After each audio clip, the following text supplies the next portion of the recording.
Thank you. Well, we begin the first session on walking on the edge of science and spirituality. And the first presentation will be by Dr.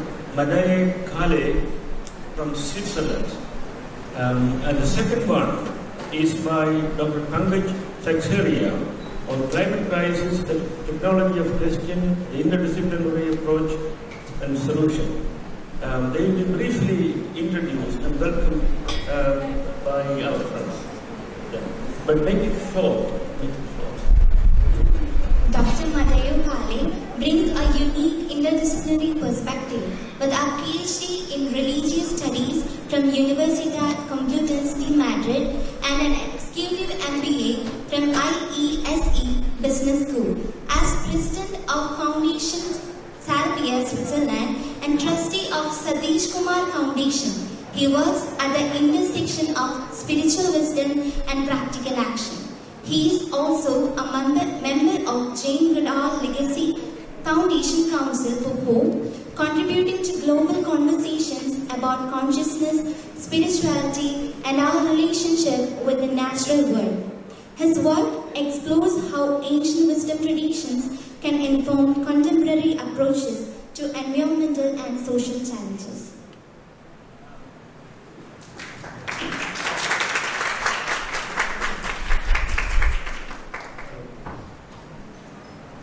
Dr. Madayo Kahle, unfortunately we have a very little time for a presentation, I understand. So we have to be very brief because we have to finish this session by 10:15, which will include some discussion.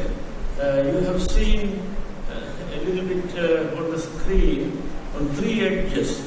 Three Edges is a poem which I wrote in 2014. It is published somewhere because the word edge was interesting to me. The edge, of course, it is the very delicate line between the material world and infinity. And the edge is important in everything. So I just I don't want you to spend much time on that, but the poem gives me my idea of the edge. Okay, forget it. Now I invite Dr. Madayo Kahle to make his presentation. Yeah, just forget about the edge. Well, thank you very much for your kind introduction. Good morning to everybody. First of all, I would like to express... Closer? Better though? Now better? Okay. First of all, I would like to express my deep gratitude to the organizers and the hosts of this event and for the kind invitation and the wonderful organization. It is for me a true pleasure to be here today and to participate in this event during the celebrations of the 100th anniversary of Mahatma Gandhi's visit to Kerala, his birth anniversary and the anniversary of his university. I must confess that I was somewhat surprised to be invited to speak here today, since I no longer consider myself right now to be a scientist, much less do I think I have become a sage. However, after reading the introduction to this conference, I decided to convert this presentation into a personal one, for reasons you will hopefully understand. I believe that one key motivation for organizing this event is impulse to reconcile and overcome the apparent opposition between being a scientist and being a sage. In this sense, such an event is a great opportunity to contribute to the integration of aspects which have long time been separated and which now need to be integrated again to lead our planet into a more sustainable future. I chose the title Walking on the Edge of Science and Spirituality for my presentation, since for many years I have perceived a strong separation, almost a cutting edge, between my research and my beliefs, between what I was doing professionally and what I felt as my personal mission in life. I'm not saying that this was a mistake, or that this happened without being aware of what I was doing. But as you know, there are phases and stages in life, and finally, once I reached my 50th birthday at the beginning of the year, I felt strongly that I have reached a turning point, and therefore I started to work actively in integrating the different aspects of my life which I kept separated before. I've not been talking about my research and life in public for many years, and I probably have never combined these two aspects in public before. In this sense, this presentation is a personal step forward. Born in Munich, I grew up in a quite open spiritual surrounding, strongly inspired by the spirituality and vibrant creativity of Johann Wolfgang von Goethe.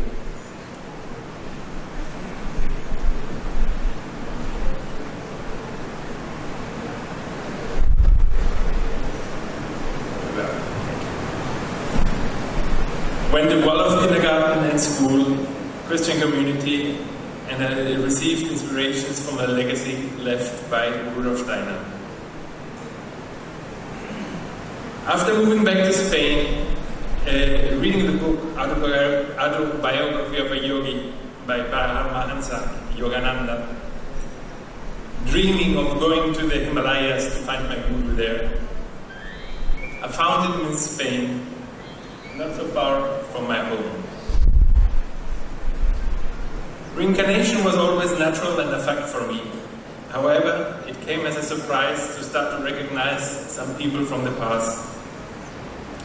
Since I was still in my early 20s, I felt that I needed to communicate my exciting discoveries to the affected friends and family members. And I did this with astonishing and intense experiences. But soon I had to recognize that these revelations were quickly relegated by the others and did not help them. Other complications and confusions did arise as well, which pushed me to leave this aspect of my life aside for many years. Since I was starting my studies in classics, I focused on trying to learn Greek, Latin, and Hebrew, even though I always felt that I was not especially gifted for learning languages. My motivation, however, was to be able to access the sacred texts in their original language. At least I managed to be able to understand and translate passages, even being always quite dependent on dictionaries. It fascinated me to learn about different structures of the language, especially the old archaic ones, which I perceived much more powerful than their modern descendants. After finishing my bachelor's and master's degrees, I asked my professor, who taught me some courses of Vedic and Sanskrit languages and literature, if he would accept to be my advisor for my doctoral thesis. He accepted, and to my surprise, he proposed, "Would you be interested in working on the topic of transmigration of souls in India and Greece?" My answer was immediate: "Of course." Without giving him too much information about how important this topic of reincarnation has been for me in the past. I was quite impressed by this striking synchronicity. Becoming a researcher, I experienced during this first phase of my professional life the wall between personal beliefs and my academic research as a solid dividing element. I was advised to do it this way. Otherwise, they told me, the academic value of my work would have been at risk. Therefore, both aspects were hosted in separate chambers and not well communicated. Proceeding with my research for my doctoral thesis, a major milestone was for me to present my first paper ever during the fourth International Medic Workshop in Austin, Texas, in front of all the living scholars and experts of my bibliography. I dared to present what I considered a new interpretation of two of the most well-known hymns of the Rig Veda, the funerary hymns 10:14 and 10:16, which I presented as a description of two different ways to heaven. In parallel, I started to look at an incredible number of parallels surrounding the image of the human being as a charioteer.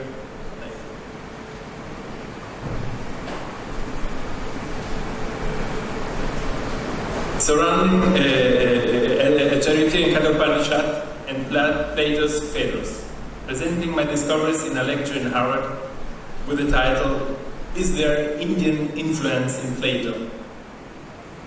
This work was greatly supported by the professor of Sanskrit at Harvard, who acted as my unofficial advisor for my thesis.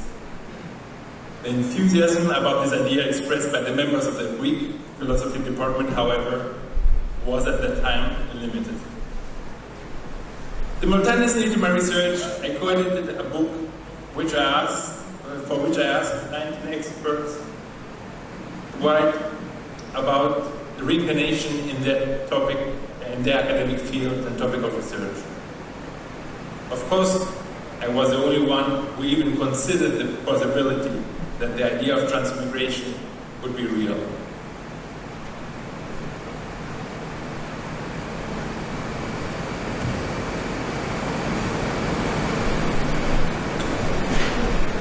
After 7 years, I defended my thesis.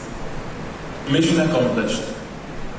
However, the moment of my graduation was not ideal, since Spain was in a deep financial crisis, and there were no new postdoc or scholarships or positions on the horizon. Looking at this moment for today's perspective, I understand that my destiny did not allow me to proceed with my academic work, because at this stage, I did not manage to integrate the different aspects of my life and being. I had to go at least an extra round. Therefore, I decided to study for an executive MBA at a prestigious business school, starting to work in the renewable energy sector, especially in the areas of photovoltaic and source heat pumps. Before getting married, my belief in reincarnation became again a personal topic for me. Since my wife is Catholic, and it was hard for her to accept it, I wrote a letter to former Pope Benedict, asking him for help and advice. I told him that I always kept the hope that he was going to change the official doctrine of the Roman Catholic Church concerning the belief of reincarnation. To my surprise, 2 weeks later, I received a letter from him, appreciating very much my surprising letter, apologizing and telling me that his position, he was retired at that moment, and his health does not allow him anymore to open a new theological discussion. However, he sent me all his blessings. Around 12 years ago, began what I call the second stage in the abstract. A long-time close friend with whom I had a deep spiritual connection had created a foundation called Fondation Salvia. She considered that I was ready to be introduced to the board, and I was admitted. The mission statement of Salvia Foundation is quite visionary, especially taking into account that it was written 20 years ago, and broad and holistic. It is agroecology, animal welfare, democracy and responsible economy, holistic education, and finally, consciousness. Being designated as a successor in her role as chairman of the foundation, I started a new phase in which my life consisted in facilitating the work of others. Following her methodology, rather than accepting and receiving applications, I started to go out and look out for projects we might consider relevant for our mission. For logistical reasons, we decided to focus only on Europe. Our approach is to consider our grantees as our family. They are the ones who execute the projects with great dedication and professionalism. We consider our role as being weavers, bringing initiatives together and opening spaces for collaboration. For almost 10 years, even our late founder did not dare to present to the board any project in the field of consciousness. But shortly before our major surgery, she told me, "Madayo, we need to start looking for projects in the area of consciousness." The question was, what can you do with such a thematic? She had already contacted Robert Sheldrake, and I took over the correspondence with him. We offered him some support in his research, and especially for one of his postdoc students.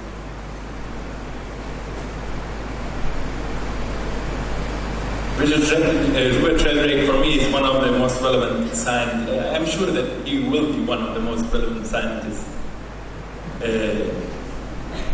when we look back. And he has a strong relationship with India. Robert Sheldrake introduced me to David Lorimer, Global Ambassador of the Scientific and Medical Network. David Lorimer started with our support what we consider one of our core projects, the Galileo Commission. The aim of the Commission, as reflected in the Galileo Commission report, which is there and which I encourage you to download and read, is to facilitate the necessary paradigm shift, approaching science with a much wider scope, overcoming some limitations imposed by the materialistic science, but is now more generally called post-materialistic science. Then we met Evelyn Elsässer, who is an expert in the field of after-death communication. She had developed an incredible network of people willing to share their experiences. After the initial project with her alone, we encouraged her to collaborate with an academic institution. Finally, Professor Chris Rowe from the University of Northampton accepted to host a project in his department. In a very short time, they were able to build up the most relevant database of after-death communication testimonies in English, French, and Spanish, following strict academic procedures. After publishing their initial quantitative analysis, they started to publish peer-reviewed articles in academic journals. Supporting the work of Professor Chris Rowe at Northampton University, we are currently funding PhD students who research on after-death communication, near-death experience, mediumship, and terminal lucidity. Closer to nature are projects which are in between holistic education and consciousness, such as the Nature Institute, the Paris Center, Aleph Trust, and of course the Researchers Trust and Schumacher College. Not mentioning several projects we have in nature education. A very special project is our collaboration with the Roots and Shoots program of Dr. Jane Goddard. As you know, she passed away last week. I treasure in my heart some very special moments I could spend with her. To be nominated by Jane as a member of her Council for Hope was very special for me. She was a truly extraordinary woman who inspired already several generations, spreading her message of hope around the planet until the very last day of her life. And now I'm going to share excerpts of an interview which was recorded earlier this year, and it was only with a promise to be released only after her passing away. And if it's fine for you, after listening to the video, I would invite you to keep some moments of memories to honor her life.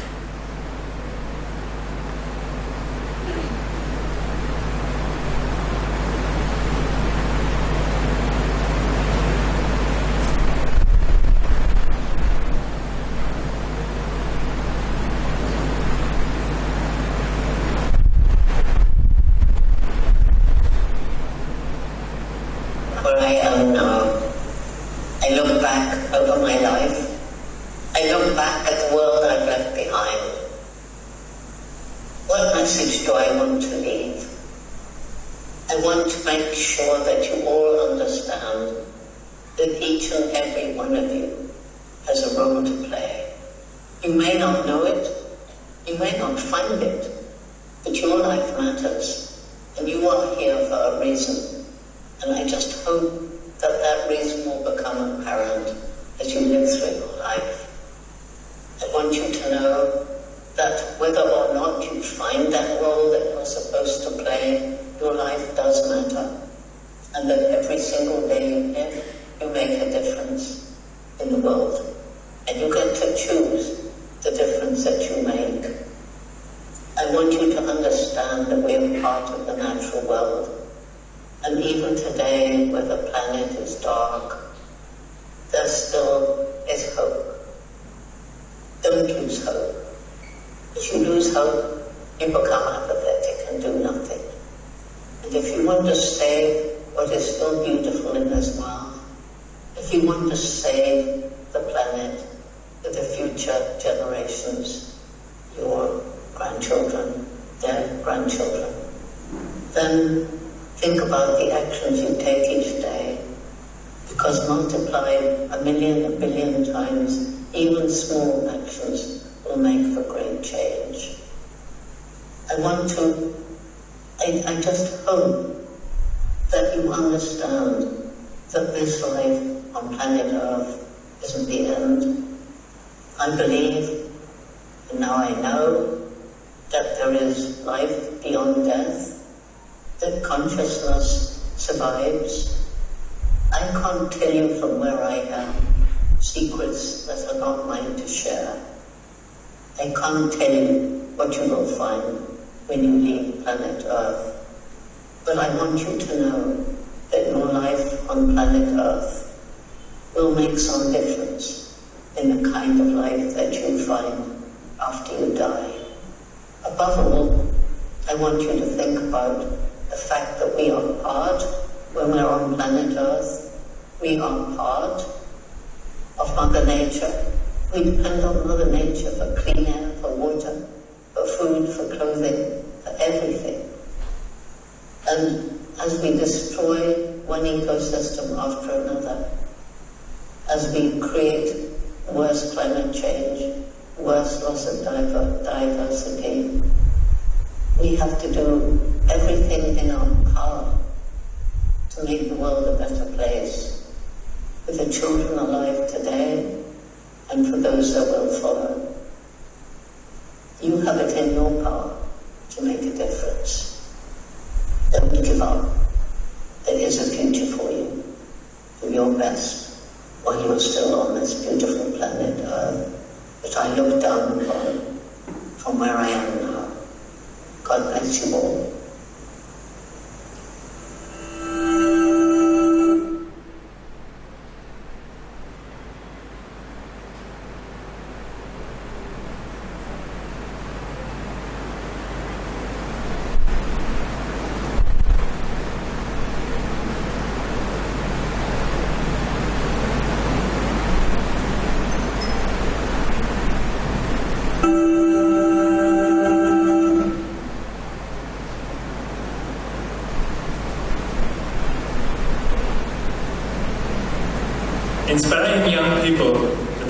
action is crucial for our times, as it is to educate and inform young and not so young people about the importance of approaching our world from a holistic perspective, integrating our different gifts and capabilities.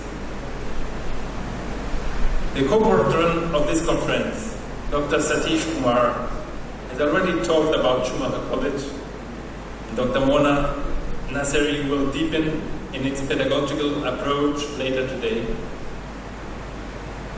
It was the encounter with both of them which initiated what I'm calling a third phase. Becoming a trustee of the Satish Kumar Foundation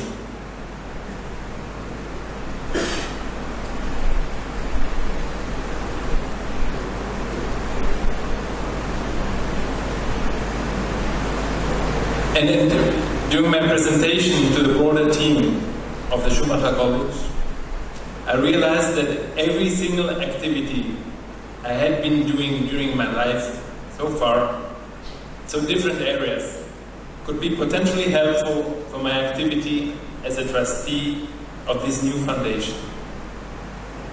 It was clearly time for integration.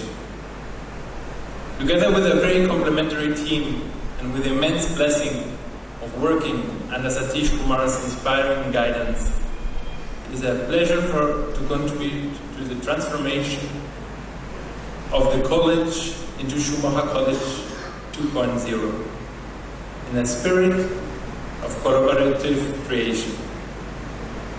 Science and spirituality are integrated, and there are no traces left of a cutting edge between the two. Radical Love is one of the most essential, inspiring, and relevant books I have read. And I take every opportunity to hand over a copy to colleagues, collaborators, and friends. It is an important reminder to keep the message as simple as possible, condensing its essence, to take away the deep spirituality of nature and celebrating its magical diversity is the most relevant teaching one can receive. Head, heart, and hands, or soil, soul, and society are the conceptual, methodological, and educational triads which help us to incarnate our being and to be present and active on this planet Earth. After this short introduction, don't worry, I will finish soon. And as a way of conclusion, I would like to share a list of essential insights and aspects I have filtered from all the inspirations received and the activities I have described, which I'm going to present now as bullet points in my final 5 slides.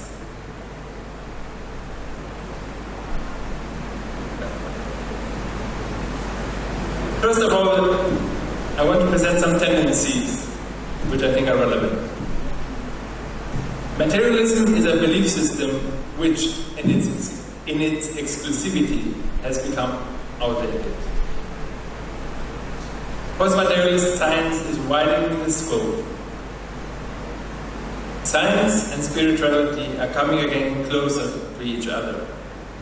Quantum physics plays an essential role there. First-person observation is no taboo anymore. Our awareness can be more informed and conscious now. Time is accelerating towards artificial intelligence on one hand, but also towards spiritual awakening.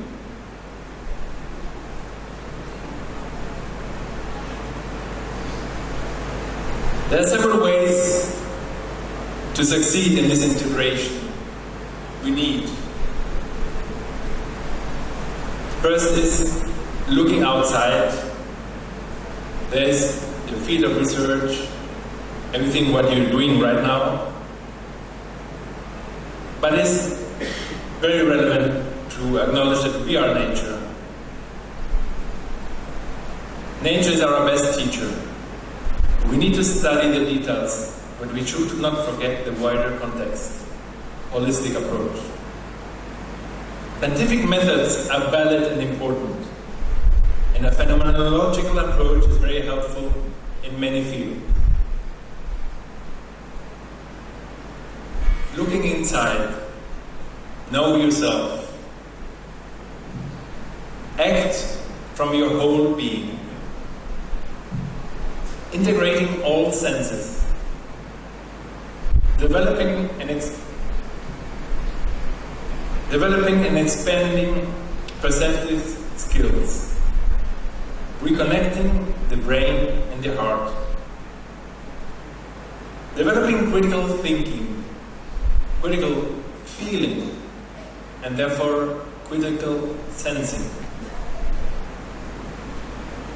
Connecting the inner departments which are not well connected so far. And listen to your inner voice. Listen to your heart.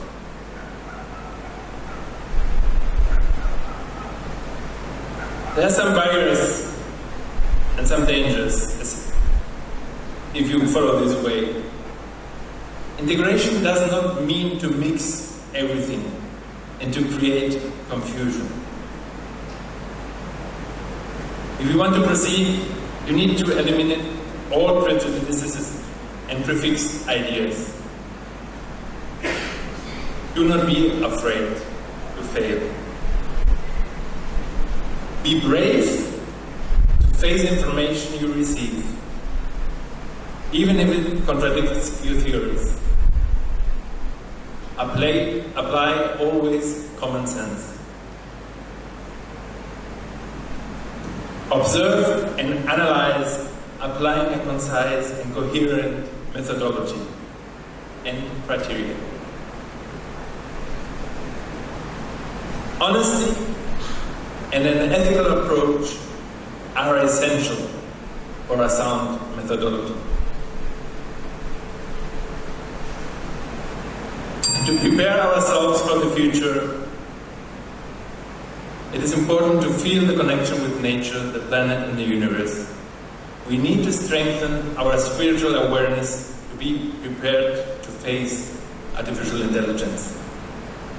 It is time for approaching the ancient wisdom with an extended knowledge.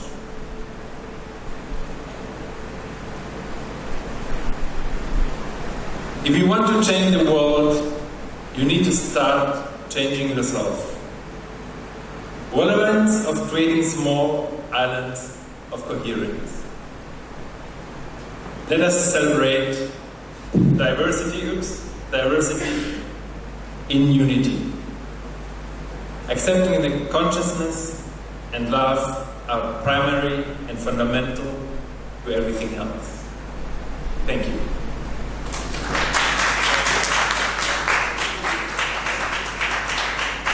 Thank you, Dr. Madayo Kahle, for enlightening us with these new edges, new borderlines, between the dual things we normally understand as separate, isolated. Thank you very much.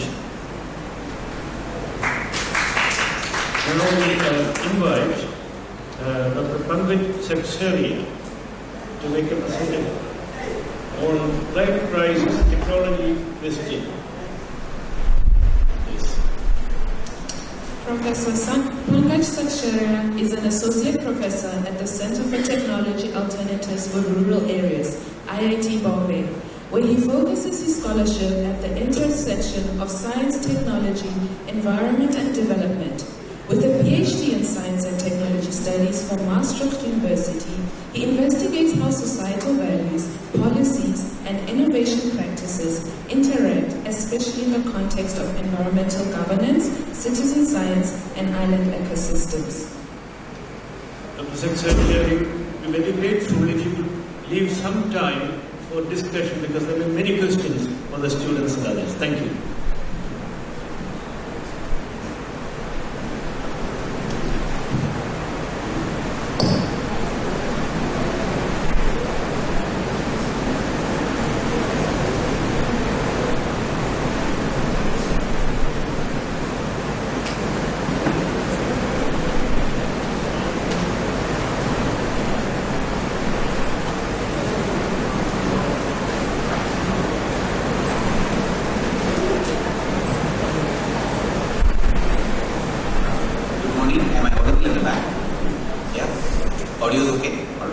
Good morning. Thank you very much. I'm deeply honored and privileged to have been invited to speak here.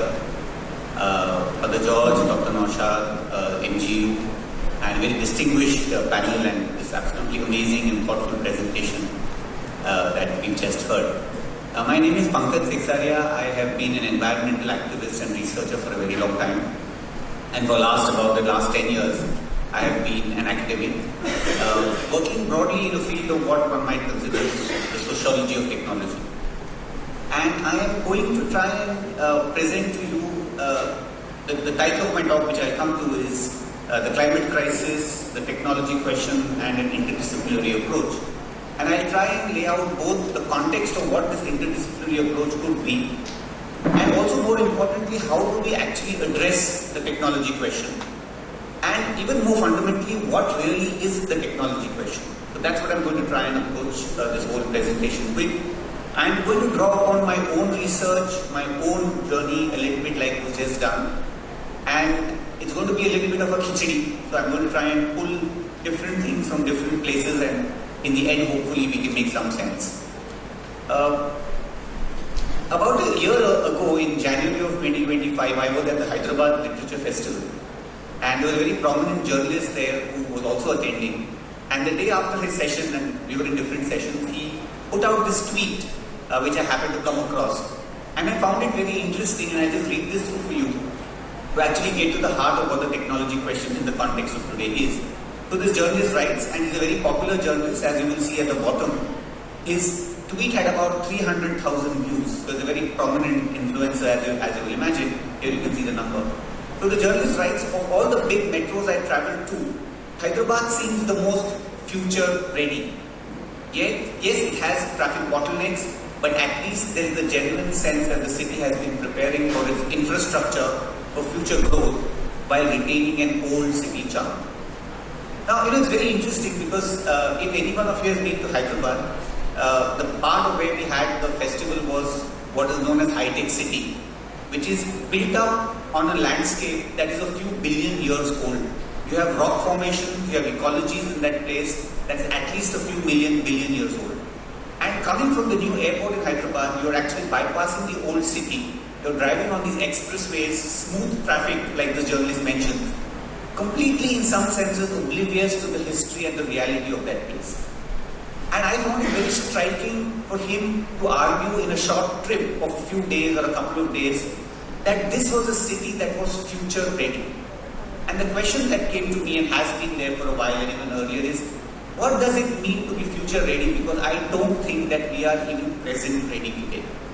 This belief in technology, this belief in infrastructure, which I think while very relevant and important, these have become God terms in a sense that we are not willing to question them at all. Things like innovation, things like infrastructure. And I think science and technology actually pushes us through very interesting ways towards that discussion that we need to think about.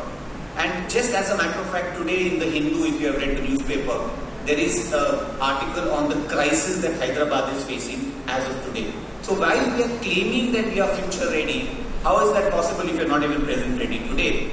And I will just give you two examples of the context and the crisis that we face. You will see this image and you see this image. This is an image of California in March of 2025 and this is an image of Gaza also around the same time. So whether it is what is causing what and the destruction that we face, when this is the situation today, what does it mean to be present, to be future ready as of today, I think is a big question that we have to investigate. So when I was preparing my presentation today, I kind of put climate in brackets because climate crisis is only one that we are facing. And like I said, it is the technology question.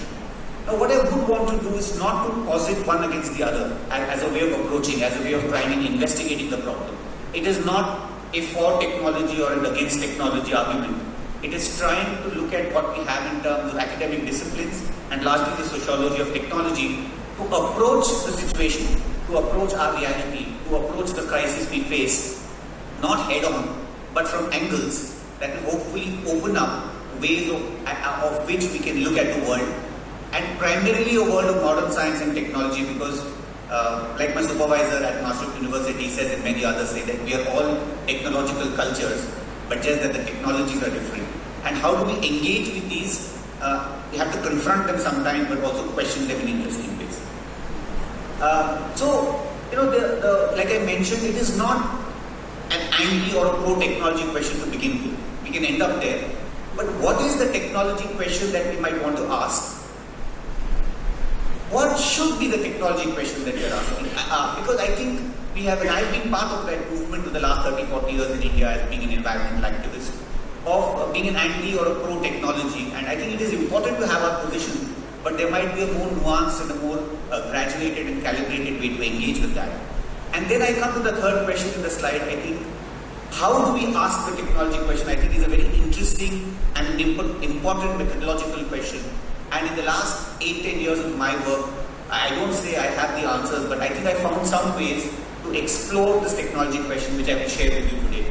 And I think in the way that we ask the question, in the way that we do our research, somewhere embedded within the method and the question is also the answer. We can turn the question and sometimes the answers turn because the question has been turned, and I'll give you some examples of that. And I think to summarize these three, I think the question of the Anthropocene that was discussed yesterday, of the coming climate crisis, if not the existing climate crisis, really forces us to ask these questions. And I'm just going to present two sets of graphs for you, which many of you who are aware of the discussion on the Anthropocene will recognize quite immediately. These are socioeconomic trends, and you see this very interesting set of graphs, which was also shown yesterday by Abhilash from them. You look from the middle of the 18th century, you look at all socioeconomic trends, population, real GDP, at the bottom right you see paper production, you see water use, you see large dams. There is a very interesting phenomenon in these graphs from about the 1750s to about the 1950s, the middle of the 20th century. They are all roughly parallel. And then in the 1950s onwards, virtually every single parameter that we're evaluating, even in Earth system trends, I will show you the next slide, actually goes at about 60 or 70 degrees from 1950s onwards to the present day. So there is a very interesting overlap between these two realities. And you see the same thing with Earth system trends. You look at carbon dioxide, you look at nitrous oxide, you look at, again, bottom right, nitrogen to coastal zone. All these parameters, and this is the scientific evidence, the science that we have is giving us the evidence that between 1750 and about 1950, most of these trends were very kind of slow, they were growing slowly. And if you talk to scientists, they say we were surprised at how 1950 onwards, it's almost like the entire thing coming together. This is what in this field is called the great acceleration. Almost all parameters on the socioeconomic indicators and on Earth system trends shoot up at about 1950. This is in some senses the proof of the climate change that's coming, and also the Anthropocene, which remains a debated question at this point of time. But the evidence is kind of quite stark, it's quite shocking. And there is no denying the fact that what the coming of the Anthropocene, as the term itself suggests, is that for the first time in the history of the planet of millions of years, there is a force, the human species, that becomes more powerful and more effective than all Earth systems put together. So all the rivers and the earthquakes and the volcanoes and the movement of the oceans and the movement of the water, we become more powerful. We are able to shift the balance of the Earth. And there is no denying the fact that this is only possible because we have something called technology. As tools and techniques, as technology, we as a species have been able to mobilize that to bring about these phenomenal changes, which we now realize is perhaps pushing us to the edge, and we can't deny the role of technology over there. So this being the point, I'm going to now make my first jump to give you some examples of what people historically in philosophy, in sociology, have approached the question of technology and the society-technology relationships with formulations, I think, which are very profound, which are very useful, but are pretty much not there in the discourse that we have, certainly not in the technological institutions of the kind that I teach in, which is IIT Bombay.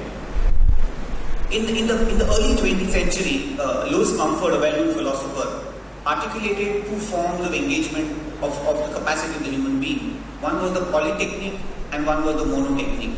And he articulated the monotechnique, which is the second one, which is technology for its own sake, which oppresses humanity as it moves along its own trajectory. It is based on scientific intelligence, quantified production. It is directed towards economic expansion and military superiority. And he actually gave the example of the automobile. This is the early early 20th century. And I think I'll make a jump here to just say that this aligns so much with ideas of Gandhi and Schumacher and others on what is technology, what is the role of technology, what is our relationships with technology as it were. And he also posits the monotechnique with the polytechnique, which says it enlists many modes of technology, providing a complex framework to solve human problems. It is life-oriented, not work-centered or power-centered. More recently, there's another scholar, again in the United States, Sheila Jasanoff. She has some very interesting articulations which I find in great parallel with what Mumford had offered. And again, like I said, I'm just giving you these as snapshots to say and show. And what I have learned is there might be ways in which we can approach this relationship in ways that we have not been opened up to, for instance. So, Jasanoff talks of the technologies of hubris. He talks of the technology paradigm in which we are, which ignores uncertainty and ambiguity, which focuses on the known at the expense of the unknown. It produces overconfidence in the accuracy and the completeness of the pictures they produce. They are dependent on well-defined short-term risks, which command more attention than indeterminate long-term ones. And for example, this question of chemical toxicity, the number of chemicals that we are adding and the soups of chemicals that we are making, how are we ever going to be able to predict that whole thing? And she posits the technologies of hubris with a very beautiful formulation, I think from what I've seen, are the technologies of humility. And she said these are methods or better institutionalized habits of thought that try to come to grips with the ragged fringes of human understanding, the unknown, the uncertain, the ambiguous, and the uncontrollable.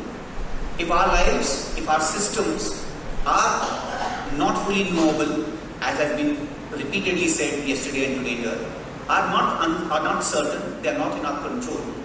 Imagine having a world that is uncontrollable in that sense. It is ambiguous, we don't know fully, and imposes a paradigm of technology and development which relies on the idea of complete control, of certainty, of knowing fully. There is bound to be a mismatch. And I think that is where we have to renegotiate, reopen the discussion on what technology should be, what technology do we have, and what is it that we need going forward.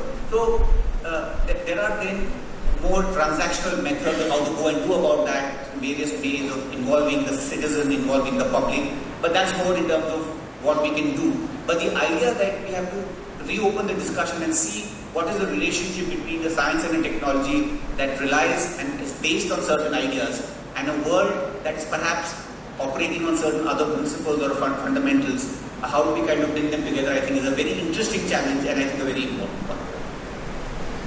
This also then opens up questions, for instance, of what is skill, what is drudgery, what is quality, what is efficiency, what is relevant.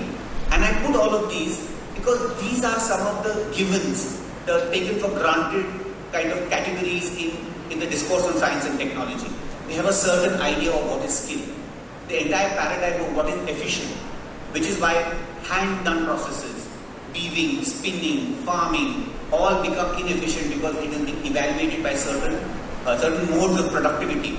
We do not fit into the slow and the small processes that again have been so beautifully discussed by Gandhi, Schumacher and many of these people. And what it also does, and I found it very interesting, it has allowed us and allowed me to ask questions of some of the categories in modern science and technology which we otherwise take completely for granted or don't engage with at all. So the question of infrastructure, we just don't realize that, or we look at infrastructure in one particular way, but there are other ways of understanding infrastructure, and for the shortage of time I won't go into that, but something to think about. This question of innovation, what really is innovation? And there's an argument in many places saying, we do not want the new. I mean, it is okay to have the old because the old is working just fine. Innovation becomes, or we go for a paradigm of innovation for the sake of innovation. The question of repair and maintenance, one of the most powerful insights I have learned from this work is that systems, infrastructures operate not just because they are created, but because they are repaired and they are maintained. And in our entire science and technology paradigm, even in our modern structures, the space for the person who repairs and the space for the person who maintains is almost not there. We don't know that they exist. We remember these people. We remember the plumber, or we remember the sewage line when it breaks down. The infrastructure that breaks down is the infrastructure that is visible. And those people, those systems, those skill sets who maintain our infrastructures are successful because they are not visible. And you can just imagine the kind of skill sets that are there, the amount of network that exists, and the constant work and resource, both financial and human, that goes into maintaining these systems.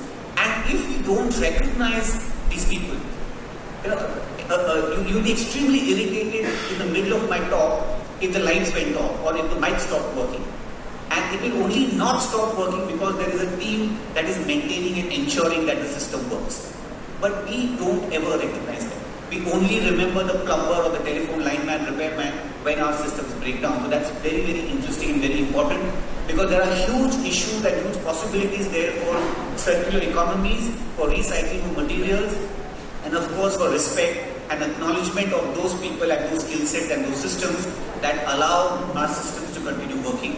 And then there's the other category which I have found very interesting, is the non-user of technology. We often end up dismissing people who don't use certain technologies as being left behind, as being Luddites. But the fact of the matter is that there's a gradation in why people choose not to use the technology. So on the one, it's a spectrum. On the one end of the spectrum, there could be somebody who rejects the technology, who says, I don't want the technology. There might be on the other extreme end of the spectrum, somebody, a girl in a village, who wants a bicycle, who wants to use that technology, but she is the wrong gender.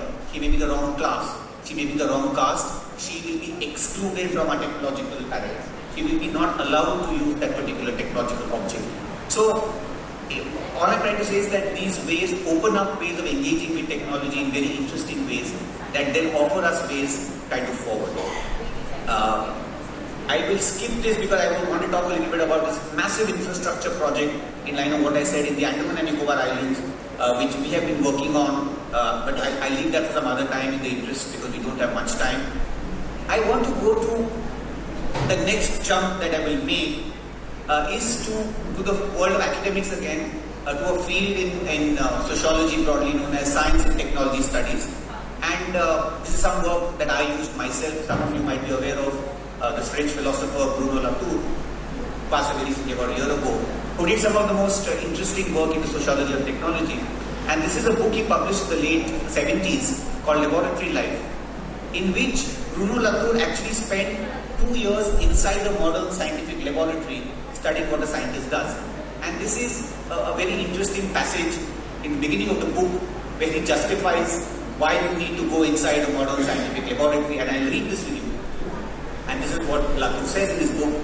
Since the turn of the century, scores of men and women have penetrated deep forests, lived in hostile climates and weathered hostility, boredom and disease in order to gather the remnants of so-called primitive societies.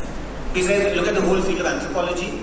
You've gone to the most remotest Hawaiian island or the Andaman island, to the remote forests of Africa, to study a human community that is, interesting, exotic, which actually does not have any relevance for our lives. Because they're also primitive societies, they're interesting. By contrast to the frequency of these anthropological excursions, relatively few attempts have been made to penetrate the intimacy of life among tribes which are much nearer at hand. So he says, there is a set of people whose life is much more important to you and me.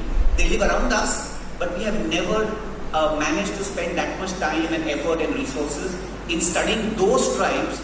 Rather, we have spent millions of dollars and crores of rupees going to a remote forest area to study these people. And he said, this is perhaps surprising in view of the reception and importance attached to their product in modern civilized societies. We refer, of course, to tribes of scientists and to their production of science.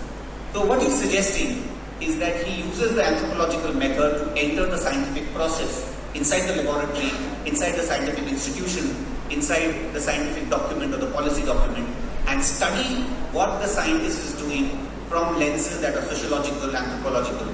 And you kind of open up entire new worlds of understanding not just the scientist and the technologist, but the relationship of the scientist and the technologist to society, to what they do, how they do it, what inspires them, and what actually happens in the laboratory. So it's a little bit of getting into the black box of knowledge creation. And because science and technology is so important in the modern world today. We are, the whole idea of modernity, the scientific rationality is so central to the modern idea. How does that come about? So you enter the lab or the workshop or a scientific document or a scientific institution with eyes wide open, and you ask the kind of questions that you might ask a tribal community in a remote forest, or a group of women if you're studying, say, women in a slum in a city or something of that kind.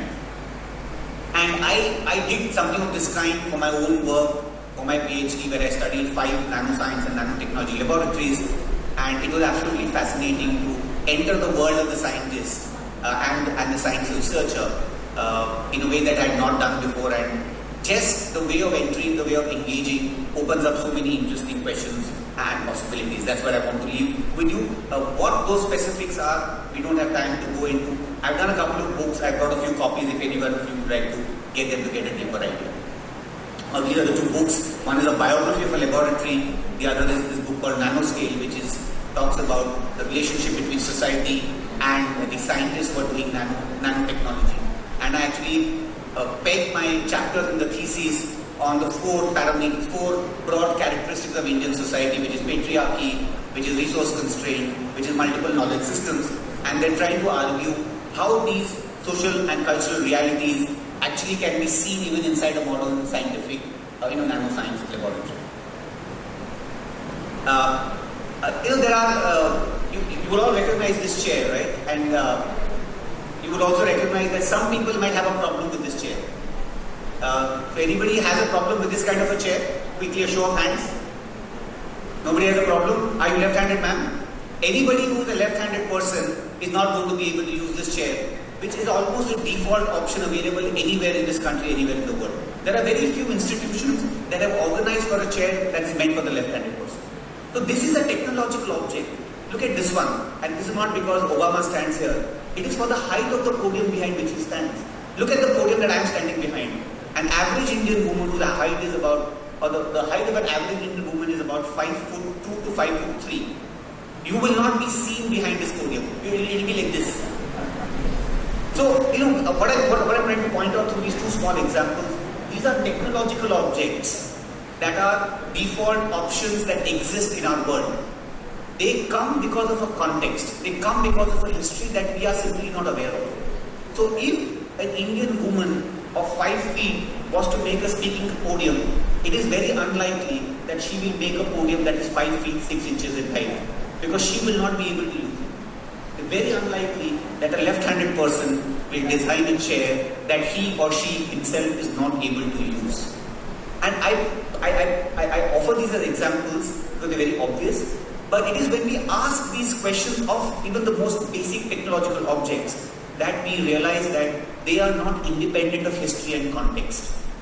And what we take as good quality, what we take as efficient technology, comes from a certain way of looking at the world, which has become the default, and we have to open up those discussions. I will come to the last part of my presentation using a similar method and enter a completely different space in science, which is a policy document. So about 10 years ago, the Government of India, Department of Science and Technology, published a document known as Technology Vision 2035.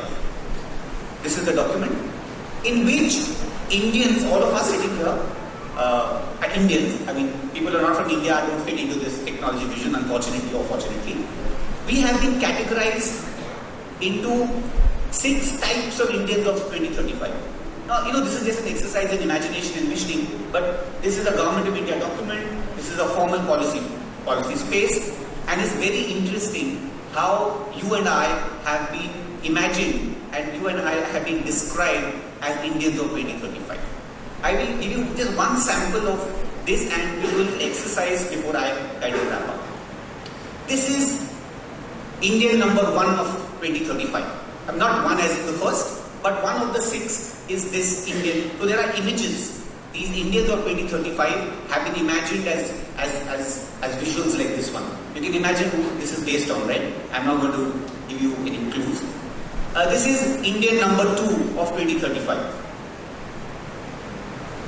Very different Indian number 3 of 2035 from the earlier 2. Indian number 4 or 2035. Please bear in mind, this is you 10 years from now as the government sees all of us. Indian number 5 or 2035 and Indian number 6. Again, very distinct, right? You see her dark hair, you see the big red bindi, you see the long hair, you see the big earrings. So these are the 6 Indians. Now all these 6 Indians have been put into certain categories. They have been given labels, which is an absolutely fascinating exercise into deconstructing language and imagery. And I'm offering this here because when I enter science and technology in the way that I suggested, it opens up my sensibilities of engaging with a document like this. You can tell you will match the following, right? We did that in school. So on the left hand side, you have the 6 Indians of 2035. On the right hand side, this is again, I'm stressing this is the government of India, this is our official position, technology vision 2035, Indians of 2035. So you have alternative lifestyles and worldviews, you have beehives and production lines, you have the rooted and the remote, and can you guess who might be the rooted and the remote? Certainly the Steve Jobs lookalike is unlikely to be the rooted and the remote. You can imagine and you can think for yourself, whom would you put in this category? And also in this document that I am talking about, who is in that category? So make a mental note of which of these 6 people are the rooted and the remote, or the left out or the left behind. And the question I would also like to ask is, left out of what? Who decided that this person is left out? There is a certain vision, and obviously somebody is going to be left out from something. So if you made a mental note, I will now present what the document actually puts, and I don't think you'll be surprised. It is the dark woman with long hair and a bindi and big earrings who is the left out or the left behind. Surprise, surprise. A man in a tie or somebody who looks. So it is a certain look, a certain imagination of who's going to be creative, innovative and imaginative. This person. Now they also say that these are not exclusive categories. But can this woman not be creative, innovative and imaginative? Why does she have to be the left out or the left behind? Any imagery that you use, any label that you put creates a problem. But I think it's so interesting and so instructive that this is how we think. And how many problems this kind of creates. The other very interesting thing that is missing in these 6, can you just for a moment think of what is very obviously missing in these 6 people? There is no child of 10 years old, and there is no old man of 70 or old woman of 70. So we have imagined in India of 2035 with just people in the age bracket of 35 to 40 or 25 to 35 or whatever.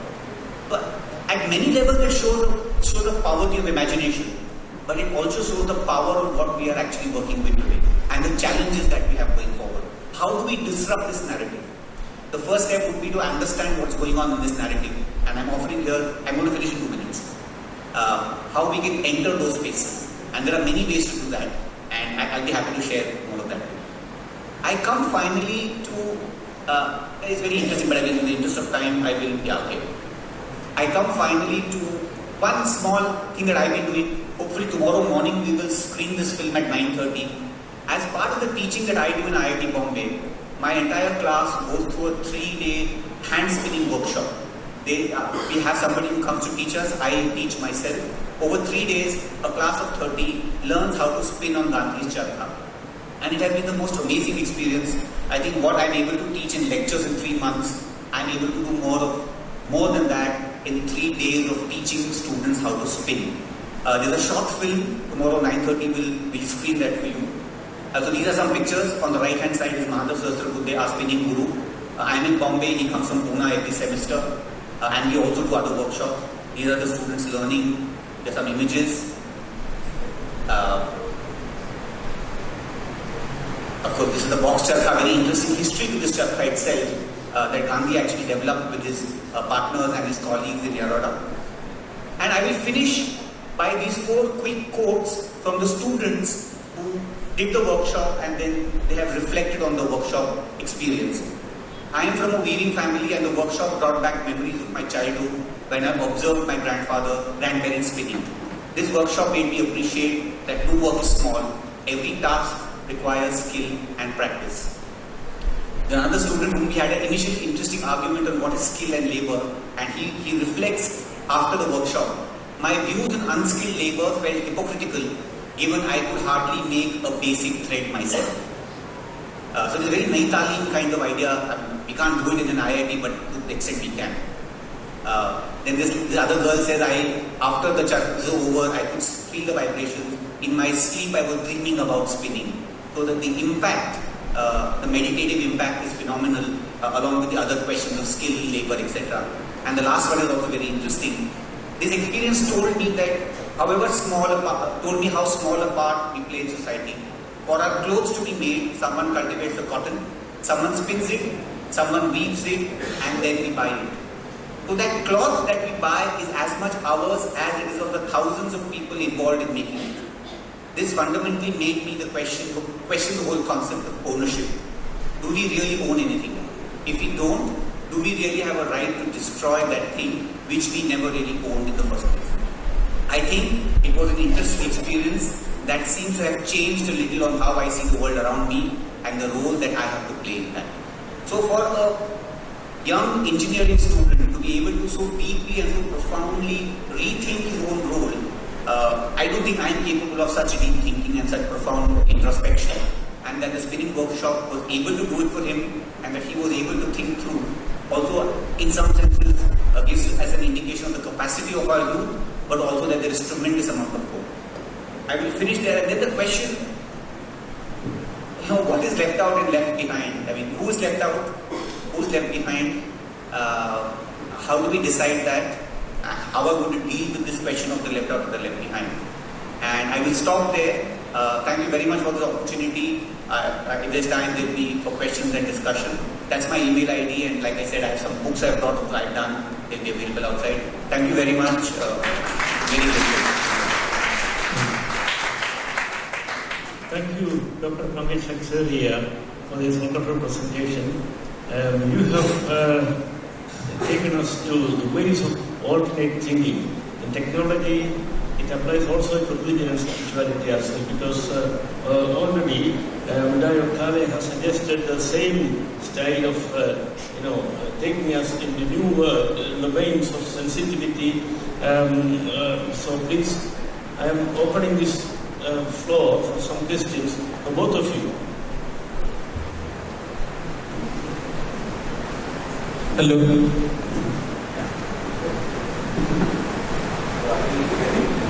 Hello, Professor Pandit. Yeah, please.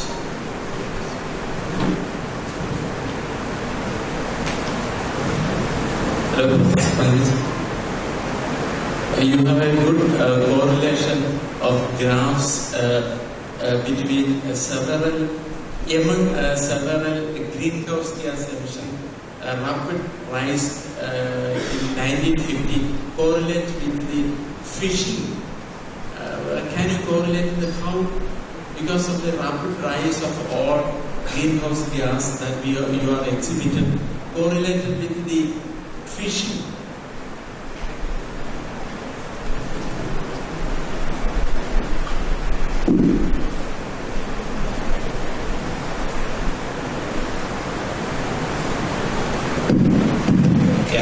Am I audible? So, sir, I think there is no necessary relationship between the rising of greenhouse gases and fishing.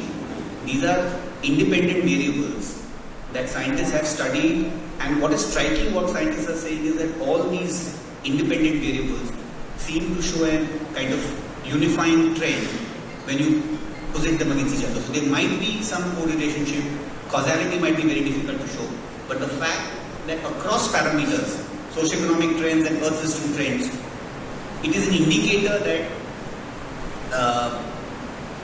in work that scientists are saying is that this is happening. Now, why it is happening, we don't know. So this is, in some senses, the first evidence that science is putting out based on solid evaluation that something is beginning to change around the 1950s.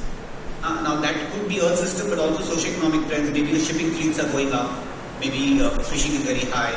There might be a relationship between the two, but that's not as important, I think, as to acknowledge the fact that all these things have suddenly come together, and that's how all the graphs start to change, and that's where the tipping movement starts to come, which is why it's also called the great acceleration. So that's my understanding of what these graphs are.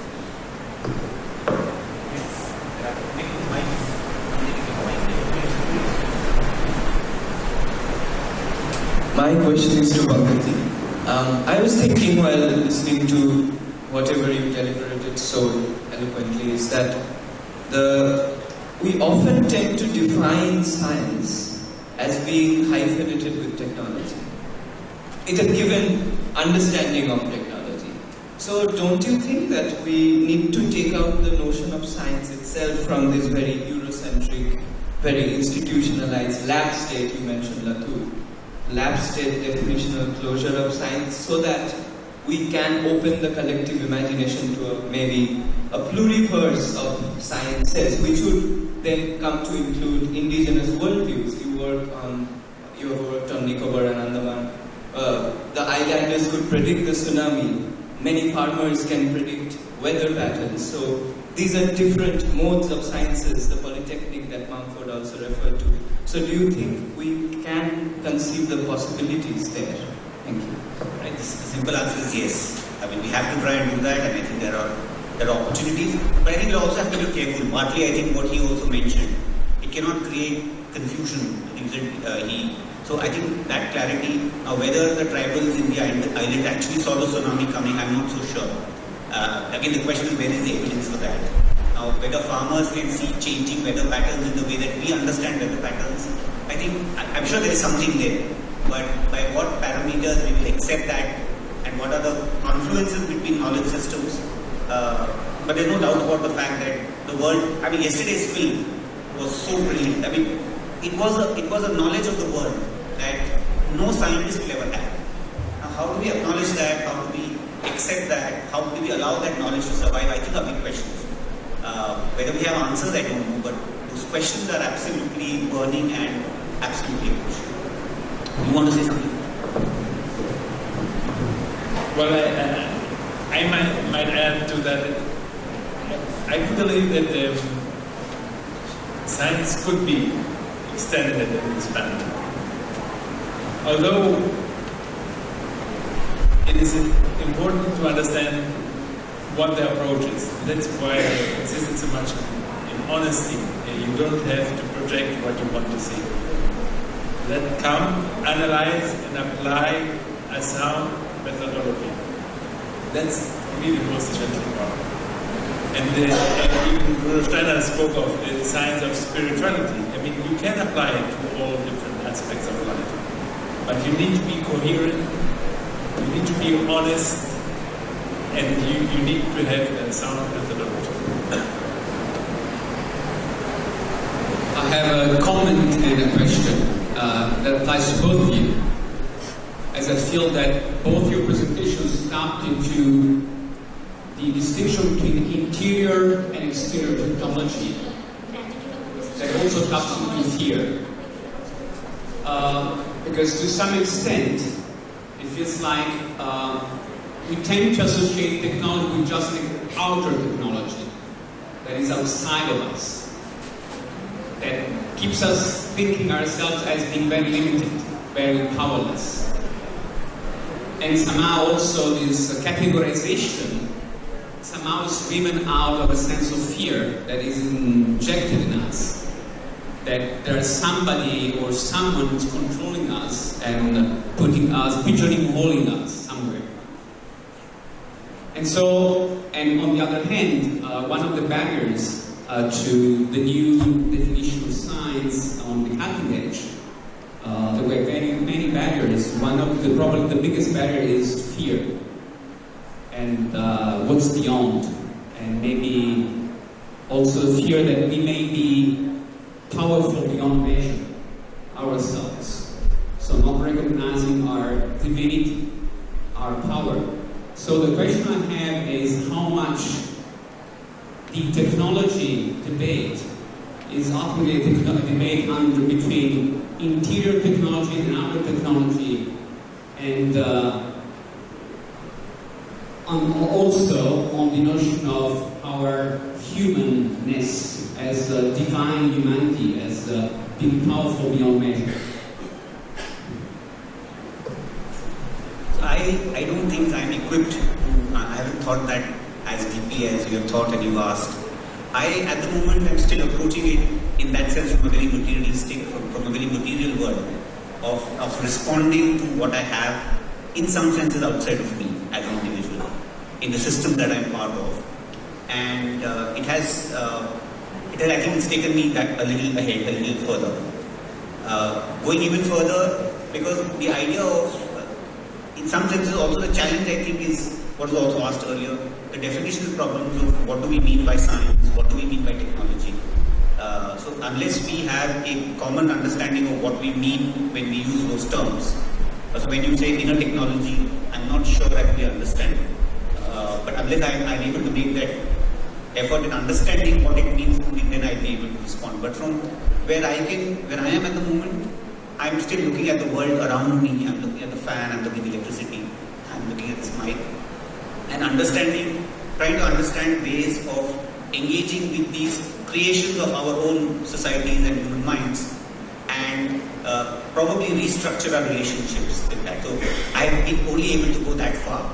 I think I have a long journey ahead. But yes, fear, I think, is there. And one of the critiques of the whole climate crisis, in some sense, the debate has been the fear narrative.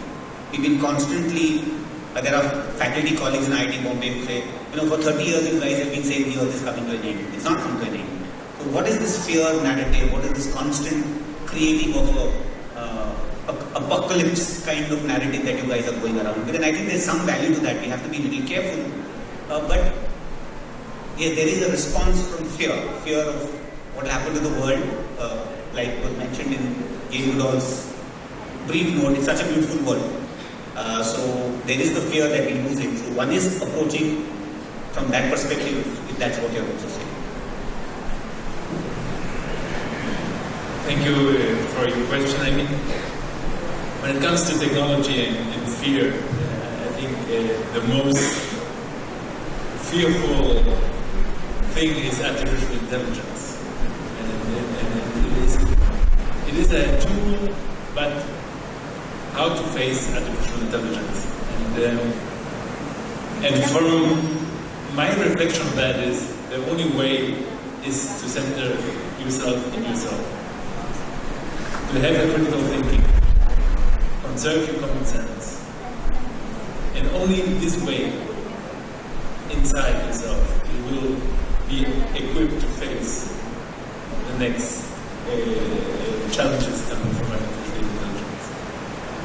Artificial intelligence as such, I spent, as you know, last week 7 days with Federico Faggi, who was the inventor of the microprocessor, of the touch screen. So he was sort of one of the basic men who contributed to the possibility of artificial intelligence. He has had a very deep spiritual experience, and he now understands that everything is love and consciousness. And he explains that artificial intelligence is not intelligent and will never be and cannot be conscious. So keep your common sense. Use it as a tool, but be always alert that technology might have other tricks and that some people might manipulate.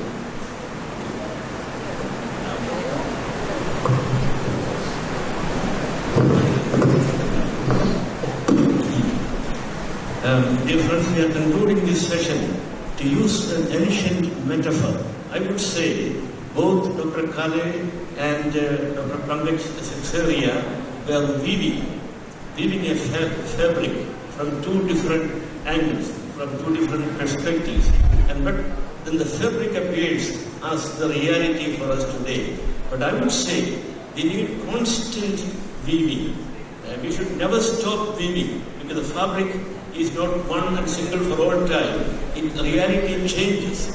So this is what they told us. The angle of consciousness beyond brain, and the angle of technology beyond the technology of humility.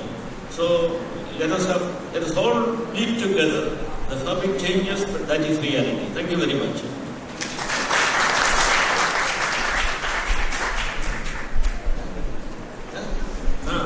I kind